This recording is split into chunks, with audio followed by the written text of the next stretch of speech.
রং খেলার পরে কোথায় আসলাম দেখো বন্ধুরা, এটাকে বলে হরিণুটের মন্দির, মানে হরি মন্দির। আমাদের ওখানেই মন্দিরটা আছে, আমার বরের মাসির বাড়ির ওখানে। মাসিদেরই মন্দির, অনেক বড় ফ্যামিলি, সবাই দায়িত্বে থাকে। তা হোলির দিনে না ওখানে প্রতি বছর ভোগ খাওয়ানো হয়। তা আমরাও ওই জন্য প্রতি বছর যাই ঠাকুরের এই ভোগ খেতে। একটু অনেকটা দেরি হয়ে গেছে, ওই জন্য মন্দিরটা বন্ধও করে দিয়েছে। আর পাশে আছে শিব মন্দির, শিব মন্দিরটাও খুব সুন্দর। আর পাশে এদিকে পুকুর আছে, জানো তো। এখানে 6 মাসের পরে ছোট ছোট বাচ্চাদের নিয়ে আসে চুল দিতে, আর পুজো দেওয়া হয়।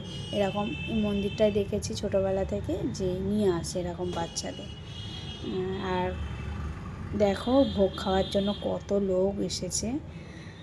সবাই মানে মোটামুটি 12টা থেকেই তো ভোগ খাওয়ানো শুরু করে দেয়, 12টা 1টা থেকেই শুরু করে দেয় ভোগ খাওয়ানো। আমাদের যেতে যেতে অনেকটা লেট হয়ে গেছে, 3টে বেজে গেছে, কারণ রং খেলা হচ্ছিলো বলে। ওই জন্য লাস্ট আমরাই খেয়েছি, তারপরে মনে আর কজন খাওয়া হয়েছে। আর আমার বর মুখ লোকাচ্ছে, ক্যামেরা দেখলেই মুখ লোকায়। সবাই বসেছে খেতে। বেশ ভোগটা না দারুণ করে। আর কি খাইয়েছে ভোগ, পোলাও খাইয়েছে, আর সাথে ছিল আলুর দম। পুচকে বাচ্চাটা আবার জল দিচ্ছিল। পোলাও আর আলুর দম ছিল, আর ছিল চাটনি, ছিল পায়েস, ছিল আর রসগোল্লা ছিল।